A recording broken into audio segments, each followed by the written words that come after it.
السلام عليكم ورحمة الله وبركاته. ازيكم حبايبي، عاملين ايه؟ اللهم صل وسلم وبارك على سيدنا محمد وعلى اله وصحبه وسلم. كل سنة وانتم طيبين. مدارس على الابواب، يلا بينا نجهز بقى شوية حاجات تنفع الاولاد في المدرسة وعلى الفطار. تمام. اول حاجة هنعملها، هنعمل شوية كرواسون بتاع الافران، جامد جدا، موفر، بطريقة بسيطة وسهلة ومش مكلفة. هنعمله بالجبنة وبالشوكولاتة اللي الولاد بيحبوه على طول، وبنشتريه بالغالي من الفرن. تمام. يلا بينا ونشوف مقاديرنا على طول ايه. مقاديرنا هي كيلو دقيق متعدد الاستخدامات ونخلها الحلو جدا. تمام. كيس خميرة، كيس بيكنج بودر، عندي كوباية لبن، كوباية مية دافية جدا، ومعلقتين سكر كبار، وذرة ملح. دي نص كوباية زيت، عندي بيضاية، علبة زبادي صغيرة أو كبيرة زي ما انت حابة. يعني علبة زبادي كانت عندي في التلاجة، حطيتها هي والبيضة، قلت أعلي من القيمة الغذائية بتاعت ايه الكرواسون بتاعي، وطبعا الفانيليا السايلة بتاعتي. يلا بينا على طول نشوف هنبدأ بإيه وهنعمل إيه.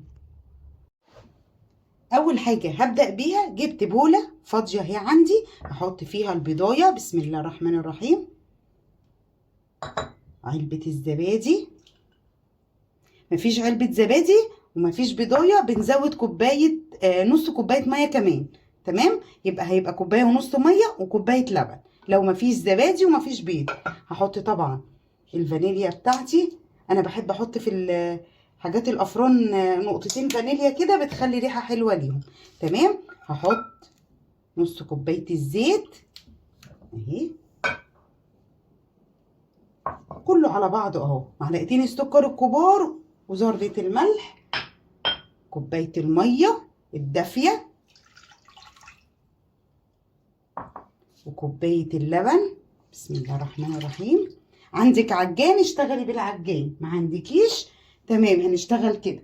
هبتدي احط معلقة خل كده مثلا، علشان ايه، نحسن كده للعجينة بتاعتي. تمام. هحط كيس الخميرة، بسم الله الرحمن الرحيم، وهحط كيس البيكنج باودر برضو، كله كده بسم الله الرحمن الرحيم. بس هي دي المكونات بتاعتي كلها، حطيتها اهي، وهبتدي اقلب. حلو جدا. عندك عجان هتشتغلي، ما عندكيش عجان هنشتغل بايدينا كده اهو. هنقلب المكونات دي كلها حلوة قوي، وهقول لكم هنعمل ايه. كده قلبت المكونات بتاعتي حلو جدا. في المرحلة دي بقى هعمل ايه؟ ما بسيبهاش تخمر ولا اي حاجة. هجيب بقى الدقيق بتاعي، بصوا سهلة وبسيطة جدا، ما بتاخدش وقت ولا اي حاجة. هجيب الدقيق بتاعي وهحط عليه الخليط بتاعي كده، بسم الله الرحمن الرحيم، وابتدي اعجن فيه عجنة حلوة جدا اهو. وابتدي بقى كده ايه، بايديا كده نلم العجينة ونعجنها، بسم الله الرحمن الرحيم اهو. بصوا الدقيق دلوقتي رخيص وحلو في السوق. تمام. نجيب ونعمل في البيت بدل ما نشتريه بالغالي لولادنا. هعجن بقى العجينة بتاعتي كده، هي تبقى ملزقة شوية الأول، لكن لما اعجنها تبقى تمام تمام. هبتدي ألمها كده واعجن العجينة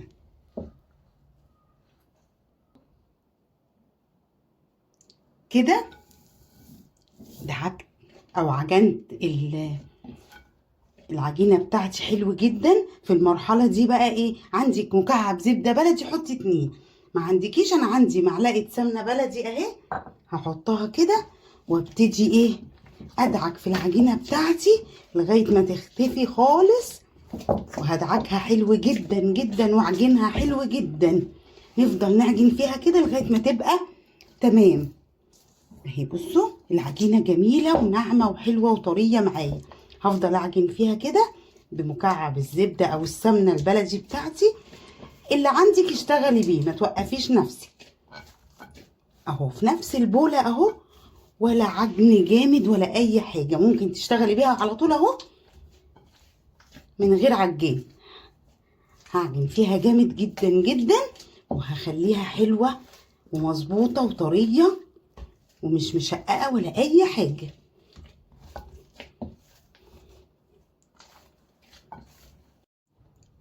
كده عجنت العجينة بتاعتي حلو جدا. بصوا ما شاء الله عليها، جميلة وحلوة. تمام. بصوا ده جبت بقى في نفس البولة اهو، حطيت فيها زيت ودهنتها زيت، وحطيت العجينة بتاعتي. تمام. هخليها بقى كده ايه تخمر، هغطيها واخليها تخمر يعني من نص ساعة حسب ايه الجو بتاع المطبخ. طبعا الجو حر فهتخمر على طول، تخمر وارجع لكم على طول. كده العجينة بتاعتي سبتها تخمر. بسم الله الرحمن الرحيم. بسم الله ما شاء الله. بصوا كده ممتازة، والعجينة بتاعتي ناجحة وحلوة. تمام. هبتدي بقى المها كده تاني واجيبها اقسمها على 4 كور كده مثلا، وهبتدي ايه، معلش انا اسفة لو كان الفيديو في تصويره في الاول مش مظبوط. طبعا احنا جبنا المواد السائلة حطيناها مع بعض، البيض واللبن والمية والخميرة وكله مع بعض، وبعد كده حطينا عليه الدقيق وعجناه حلو. تمام. وسيبناه يخمر زي كده. هبتدي بقى اهو لميتها اهو تاني، هبتدي اقسمها على 4 كور كده. قسمت العجينة بتاعتي على 4 قطع. تمام. هبتدي اخد قطعة واحدة نشتغل فيها، هركن دول على جنب، واجيب القطعة اهي بتاعتي، واجيب النشابة بتاعتي وافردها يبقى سمكها حلو كده، لا عريض ولا تخين ولا رفيع، يبقى مظبوط. العجينة بتاعتي تمام. هبتدي بقى اقسمها كده بالنص بسكينة، بمقطعة، بمقطعة البيتزا، اي حاجة. 4 اهو. تمام. وهبتدي اعمل كل واحدة ايه اهو مثلثات كده. الكبيرة بنعملها على 3. تمام. 3 اهو.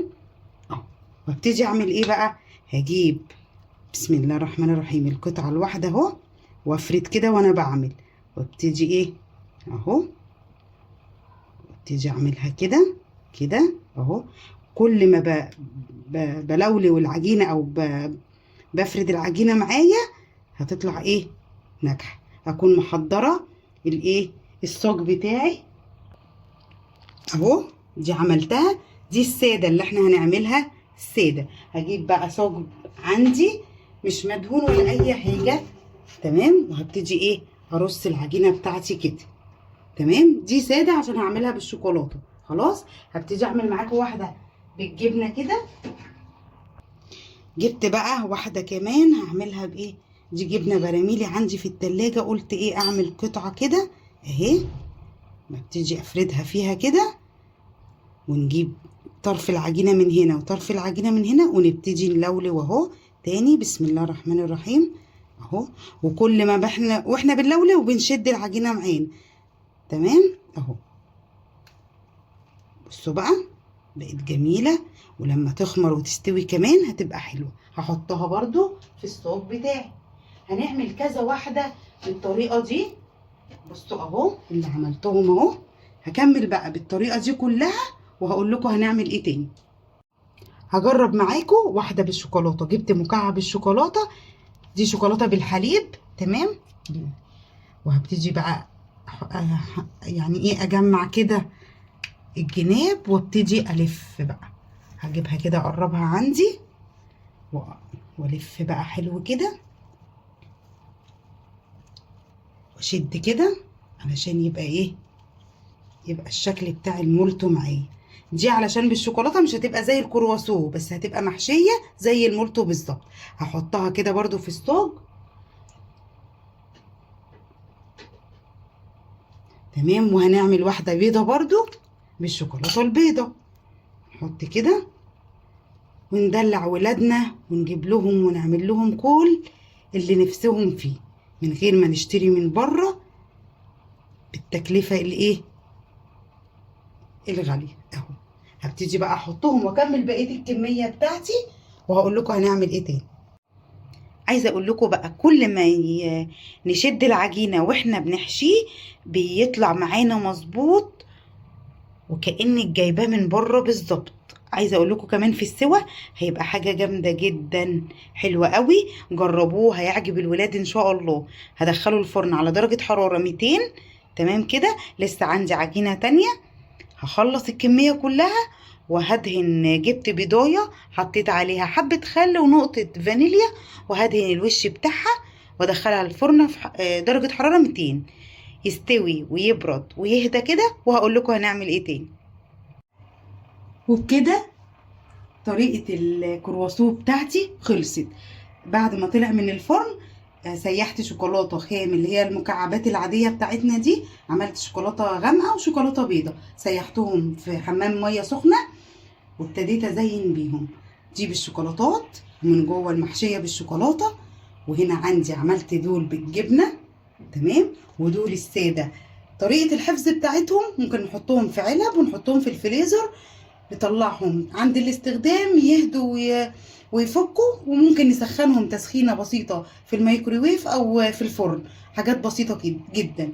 طريقة سهلة وبسيطة. عملت الميني وعملت الكبير، عملت الأحجام كلها. ادوني حوالي 45 قطعة، وممكن كمان يوصلوا معاكي ل50 قطعة من كيلو دقيق بس. حاجات كلها عندك في البيت، حاجات موفرة هتنفع الأطفال في المدارس. تيجي بقى نجهز نفسنا وهنعمل طرق كتيرة قوي وأفكار كتيرة قوي عشان المدارس. إن شاء الله هتعجبكم بإذن الله. جربوها بالطريقة دي هتعجبكم. ما تنسونيش في اللايك والاشتراك وتفعيل الجرس، وربنا يديمها علينا نعمة. والسلام عليكم ورحمة الله وبركاته.